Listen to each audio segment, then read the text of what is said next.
Seko, Fly Guy Seko from the Fly Guys podcast. There are times when I interview people that I really don't necessarily agree with, or I don't agree with all of their positions. This is one of those times. But enjoy the ride. We all been saying the same thing. Bitches, hoes, sucking dick, all of that. It's been out there. It's been the music today and the music of our generation. The presentation of it is different. You don't tell me to twerk. I twerk when I want to. I shake my ass if I want to. I talk about sucking dick and swallowing cum. That's what I want to do. Stay fly. You're listening to The Fly Guy Show. They do everything on the fly and in such a fly manner. Stay fly. After all that party. The views expressed on the Fly Guy podcast by the guests of the Fly Guy podcast are only the views of the guests, unless we say we agree, unless explicitly stated. Hey, this is Ernie Thomas here on the Bold School Podcast. You're listening to Psycho Varner's Fly Guy Podcast. Support, like, subscribe, and share. He's saying some good things. Share it. Don't keep it to yourself. That's what's up. Well, tonight we're going to talk about toxic masculinity. We're going to talk about misogyny in hip-hop and American culture. And I want to start off with an operational definition. I'm never good at this portion. I want to swing and throw the ball to Mr. Dan Tres Omi, the progressive social justice warrior, the black male feminist. That still throws me. So, man, what's toxic masculinity? I got the definition from Terry Cooper's, because at one point I didn't like using the definition because we still haven't defined what masculinity is. But we're going to go with this definition. It's by Terry Cooper, the psychologist. The constellation of socially regressive male traits that foster domination, the devaluation of women, homophobia, and wanton violence. All right, what does that mean? Okay. Well, foster domination, like domination. So not just women, but also the idea of the alpha male, the idea that there has to be one man in charge and a man has to be in charge, whether it's in a relationship or an organization. That's what they mean by domination, but also the devaluation of women, homophobia, and wanton violence. So you're saying that being an alpha male is toxic? Yeah. Oh yeah. And I mean, think about it. And if you want to get African-centered, we come from the idea that we should, when we have a government, we should be, run by a group, not one person. So you got a council of elders, you have nation builders. So everybody, and then again, the idea that this is not a zero-sum game. I know a lot of times Western politics deals with zero-sum game where you got to have one person in charge, one political party in charge. Whereas we know that that's not how we should govern. It should be a consensus or, a group of people doing it together.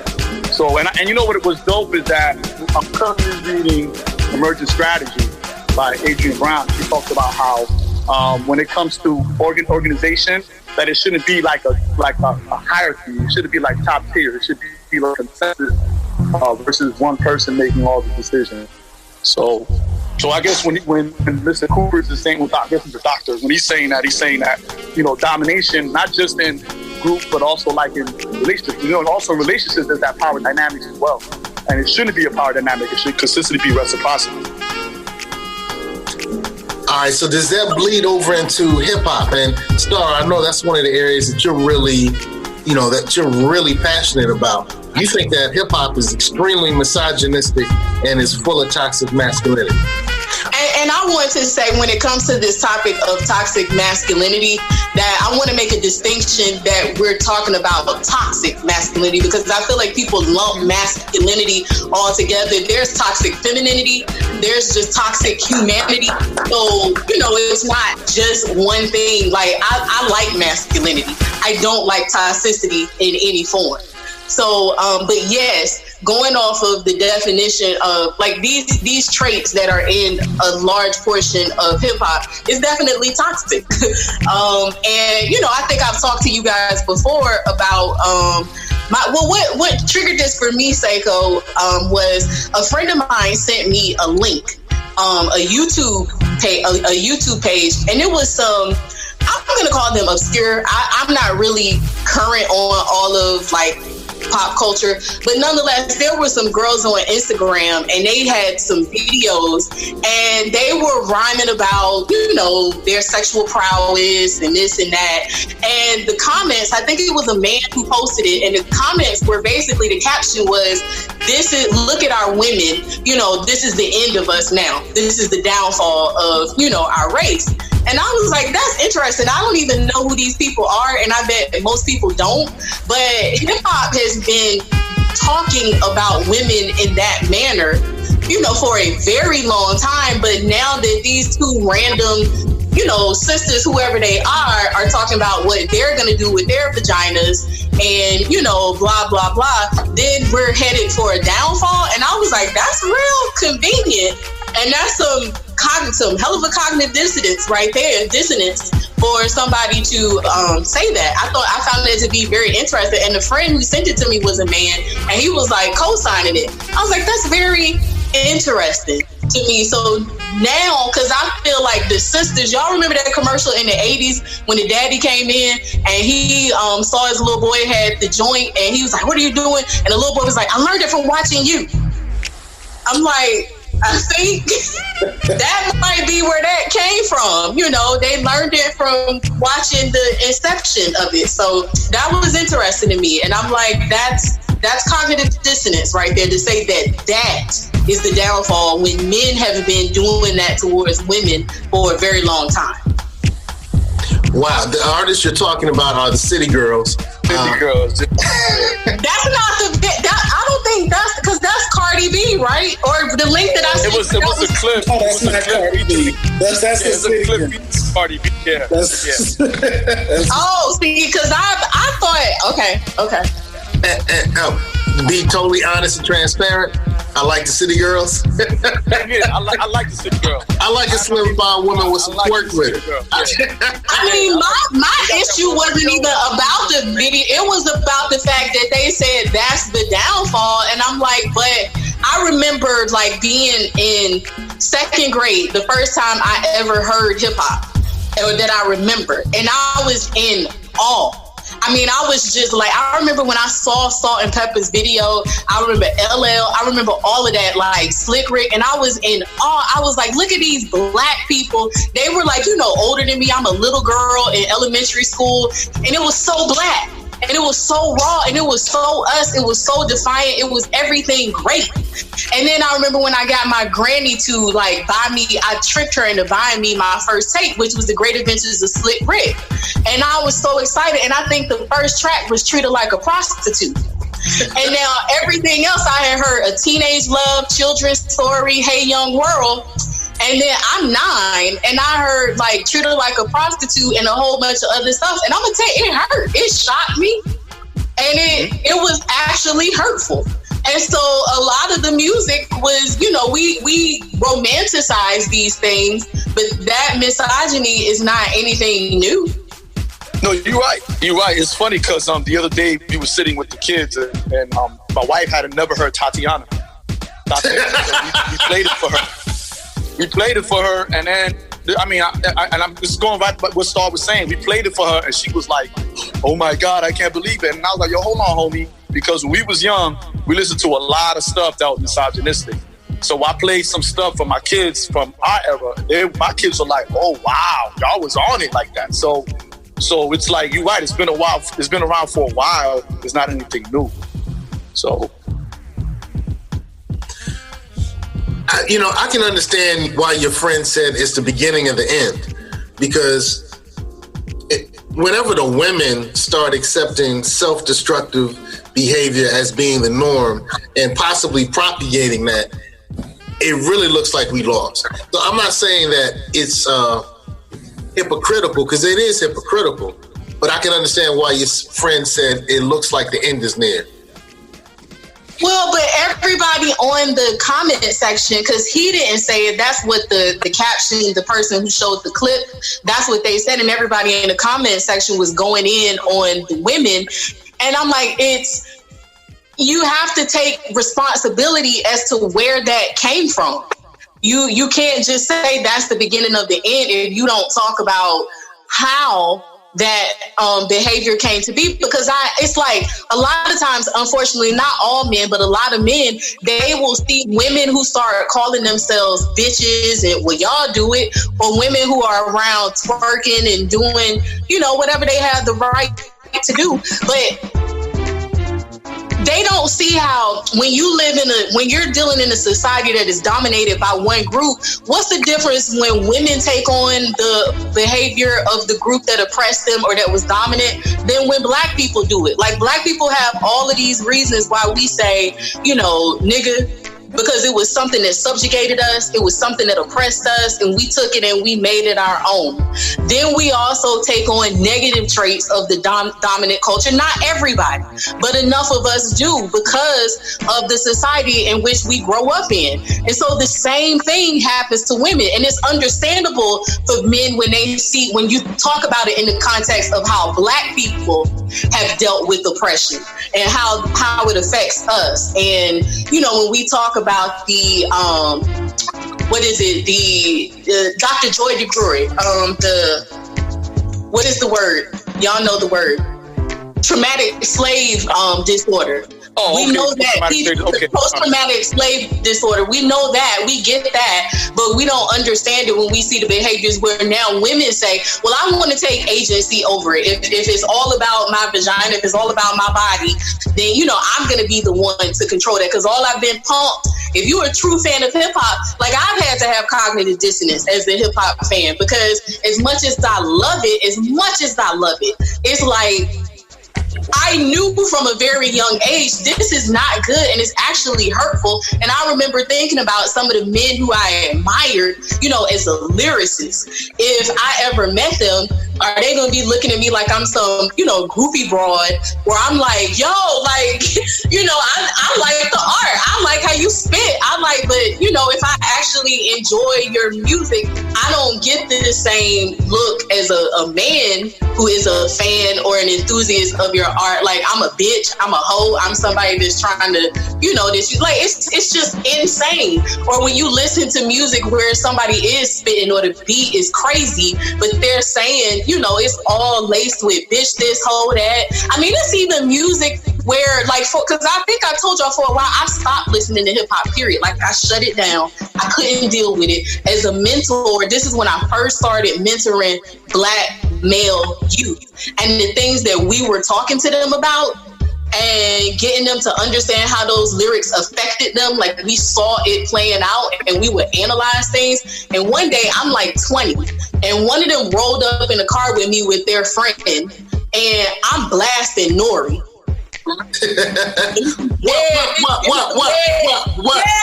and I was like, and then I quit. I walked away from it. Because it was too much anyway, because you rationalize, like you're hearing, this is how y'all are talking about women. This is what y'all are saying about us. But you spitting like I had pulled that, I pulled back out Banned from TV. I love that song, but I didn't listen to Nori for years, and they going hard in that, but everything about it was horrible. Not even if your baby mom F the crew and promised to give us head and swallow too. Like, I mean, what? So it's tough. It's tough. One of the things you said, but isn't, and I'm not trying to justify it at all, but isn't like hip hop culture, hip hop music a reflection of the broader society, right? Didn't Mos Def say, he said, well, y'all seen Big, didn't he say that if we smoked out, hip hop's gonna be smoked out, right? So like, it's a reflection of the greater society. There's a toxic masculinity outside of hip hop that influences. There's a lot of misogyny, and in our case, misogynoir, and that's reflected in our society, right? So I work with young people all the time, and they're not seeing these acts of violence, these intimate partner violence on the screen. They're seeing it in their homes, right? They're seeing women being mistreated in their homes. They're seeing women mistreated in their schools. They're seeing women mistreated and harassed on the street. So, and I think hip hop music just kind of reinforces it. But I don't think it's like the cause of it. It's just our music reflects what's going on in our overall culture. So when we talk about toxic masculinity or misogyny, it comes from the broader culture. Again, not justifying it, not justifying it at all. It's just that it's something that our young people are seeing, not just on TV screens, but everywhere else around them.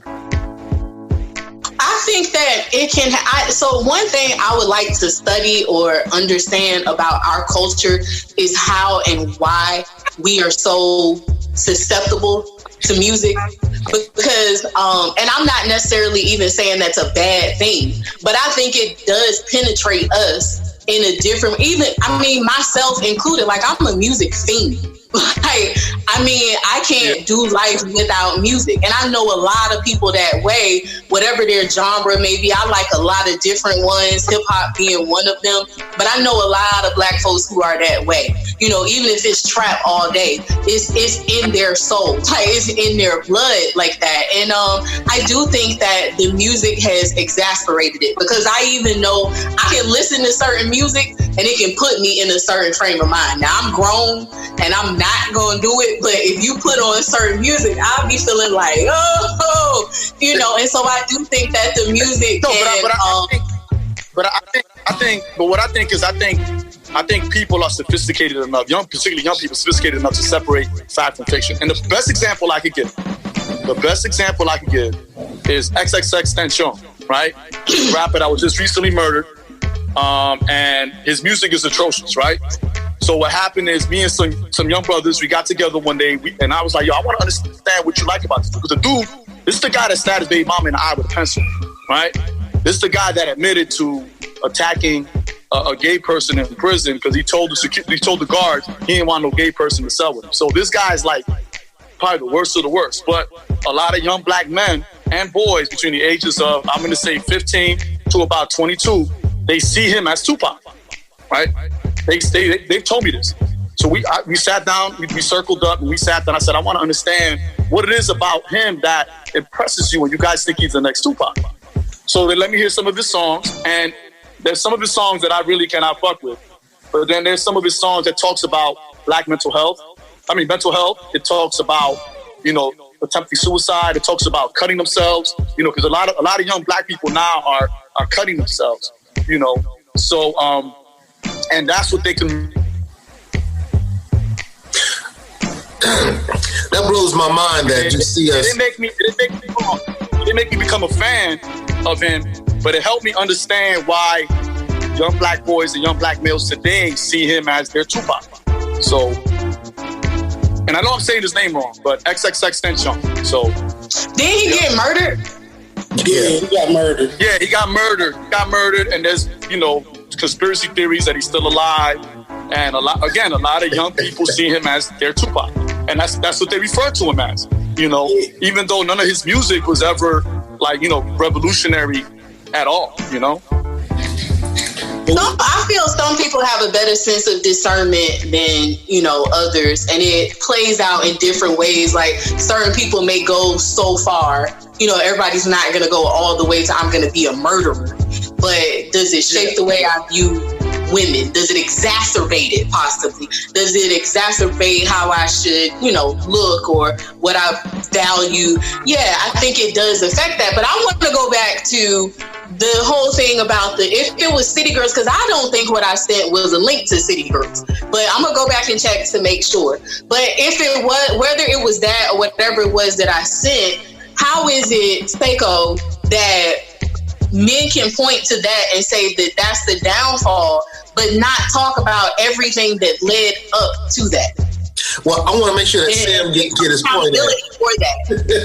I want to make sure that Sam can get his point in, and then I want to attack that. Sam, what were you about to say?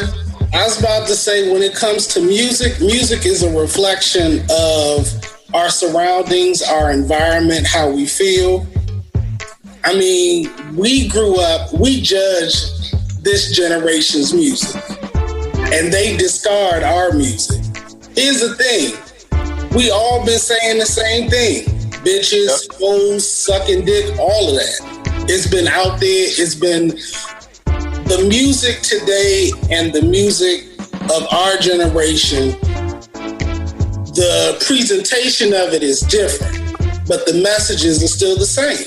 I I agree. I definitely see. I think the problem is when you have city girls and other women who are saying, "Nah, I'm not gonna let these male rappers tell me how I should present, what I should do. I'm gonna do it. You don't tell me to twerk. I twerk if I want to.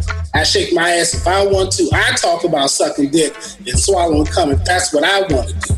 And I think that for some men, it becomes this thing of when a narrative, if I say it, that you doing it, it's okay. Because this is what we're supposed to do as a man. We talk about what? You talk about your confidence. You talk about all the women that you sleep with. You talk about all the notches on your belt. You talk about your kids. That's what a lot of us, whether it was told directly or indirectly, was told that that's what it's supposed to be a man.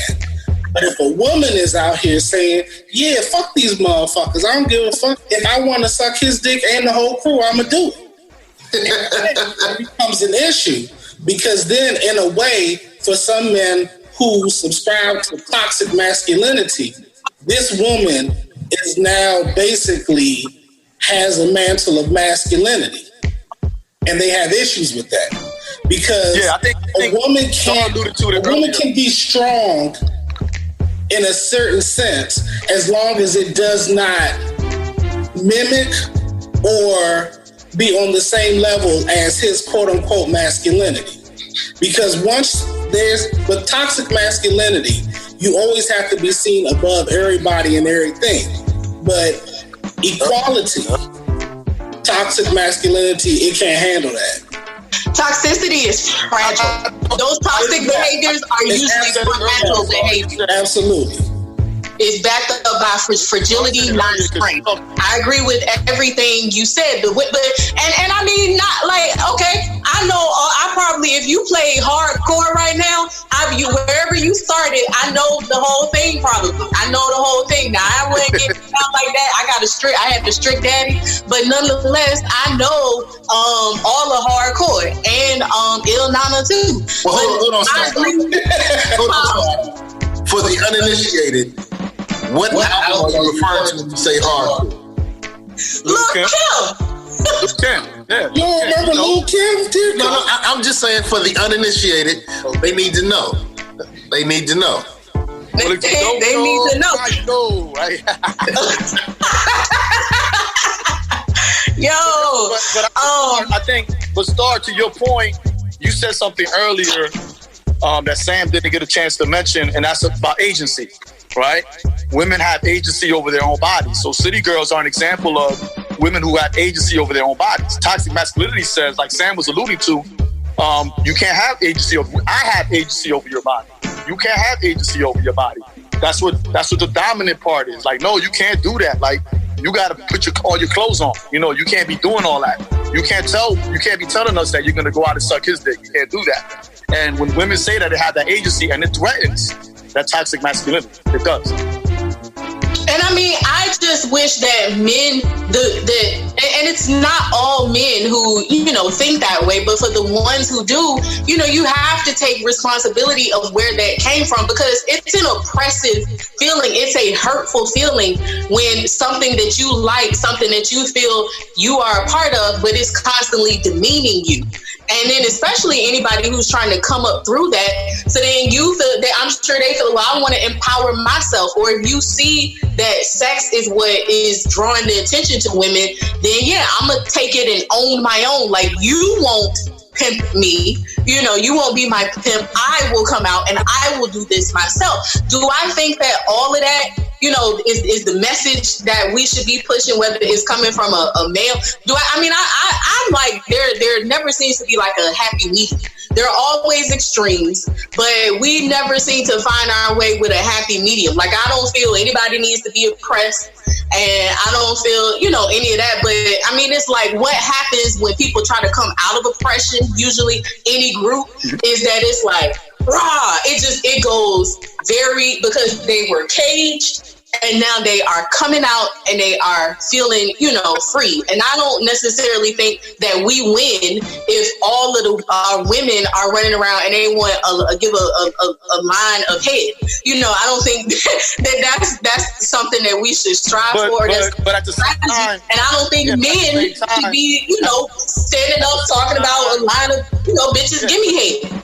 But at the same time, the way I look at it is, like here's a good example. This is the 25th anniversary of Back That Ass Up by the Hot Boys. Not the Hot Boys, man. It's the 25th anniversary, right?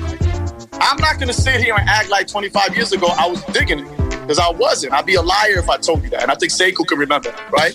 So, I think in hip-hop culture, I know that song. You said you were not digging it? You were not digging Back That? I wasn't. When the song came on, I wasn't jumping on the dance floor. You know what I'm saying? But what I'm saying is that there's room for that. There's room for that kind of music.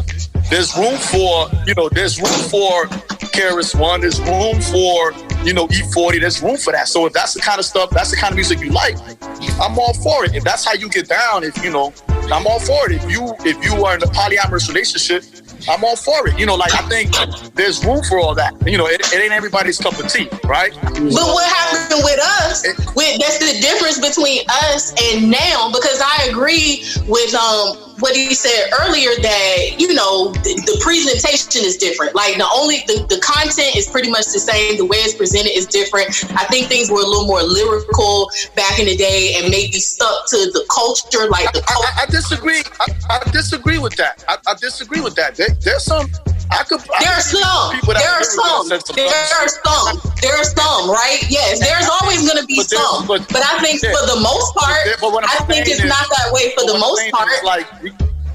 I gotta say something with music. I think since we're talking about hip hop a lot, that one way to put it would be that there was more balance. A lot of y'all talked about the earlier rappers. I heard LL, I heard Salt and Pepper, just to give you an example. But for every what song am I looking for?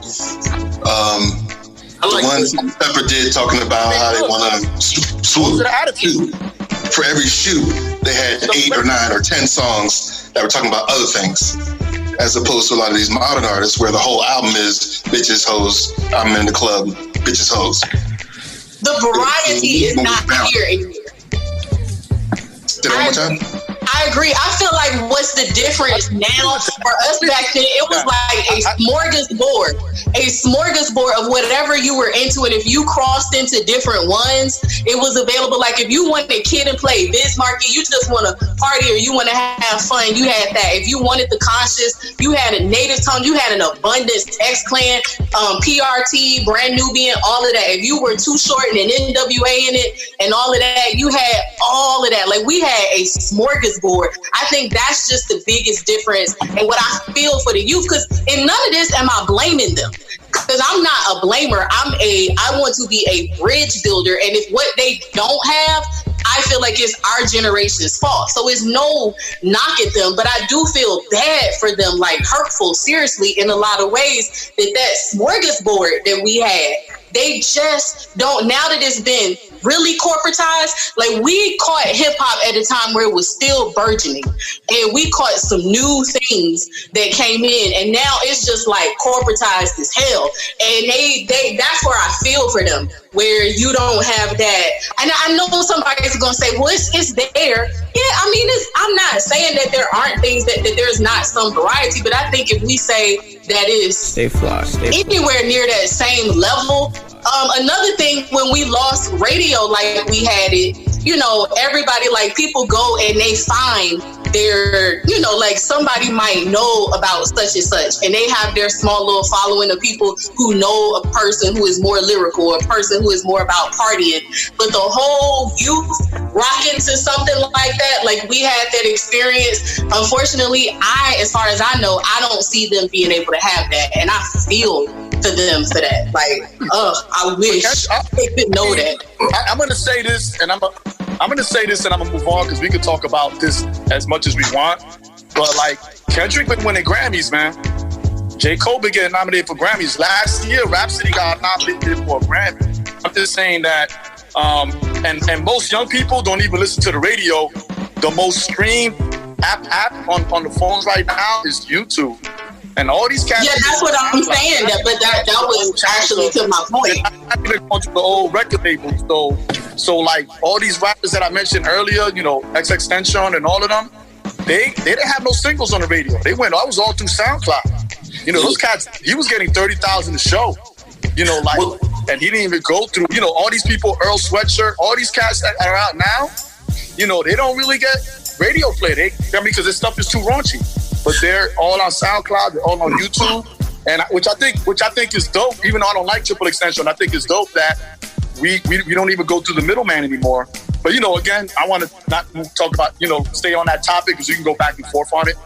No. And, all right, let me do this. We're looking at 5 minutes left. Sam, I know you had a point you wanted to make. Let's go ahead and go on the wrap-up session. Because we can talk about this for a while. The point, I think for me, it's not about the music. The music is only a representation of our society and what's around us. The toxic masculinity exists. It's just brought out in the music.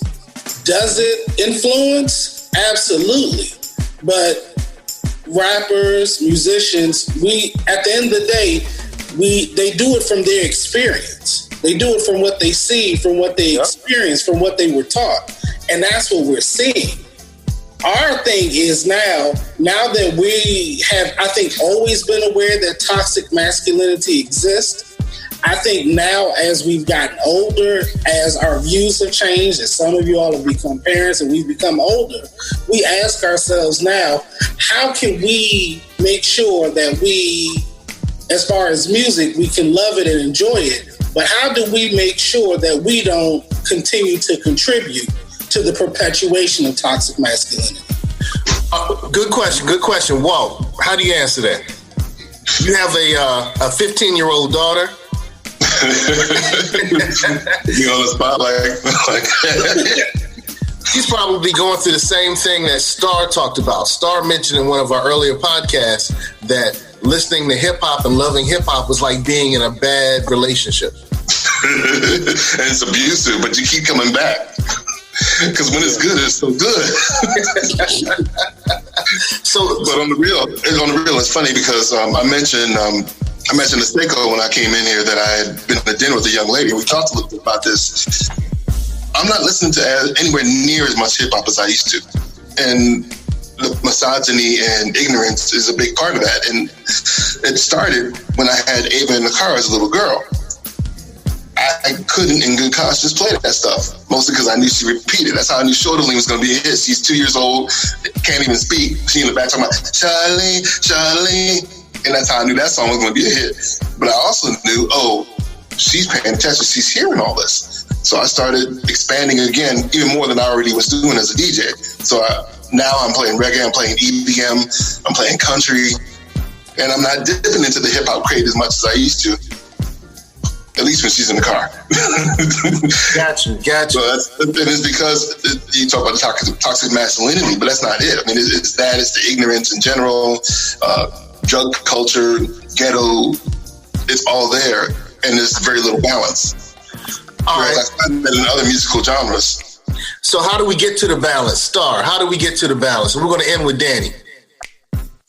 Dear Black men, we need you to address one another when it comes to this. Your sons, not just your daughters, but your sons as well, your nephews, your brothers, your peers, your church, your mosque, your neighbors, all of that, to understand this, be well versed in it. And you brothers are great that you guys know this. I love what I'm hearing.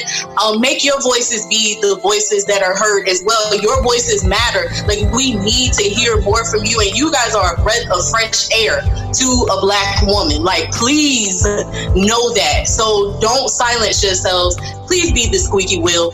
And we need you. We appreciate you for that.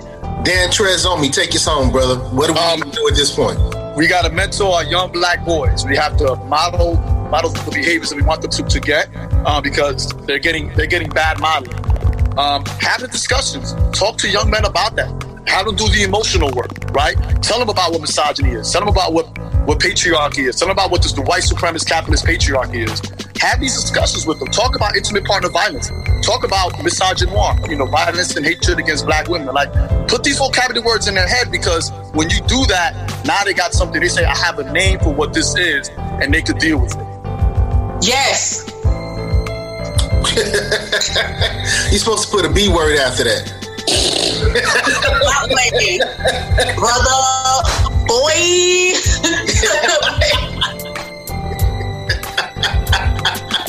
All right, Sam, drop your handles, man. Drop your handles. We have a minute left, man. Sam, where can they catch you? Sam's Corner 2018 on Instagram. Good stuff. Clever, where can they catch you? Starr Armstrong on Facebook, Starr__Armstrong on Instagram, and clevercommunities.org. All right, Dan Tres Omi, where can they catch you? On Twitter at Dan Tres Omi, on Instagram at Brother Omi. Okay, Walt, man, where can they catch you? I am straight up an old man in the club in this discussion. I'm just starting to get into Twitter, just starting to get into Instagram. In both cases, on Marley Train on both. Or you can find me on Facebook, also Varner. That's what's up. Hey, look, like Dan Tres said, I agree. We need to mentor our youth, and we also need to mentor ourselves. So as we stay out, as we go out, as we make our movements, stay fly. Stay fly, stay fly, stay fly. The views expressed on the Fly Guy podcast by the guests of the Fly Guy podcast are only the views of the guests, unless we say we agree, unless explicitly stated. Stay fly, stay fly, stay fly, stay fly, stay fly.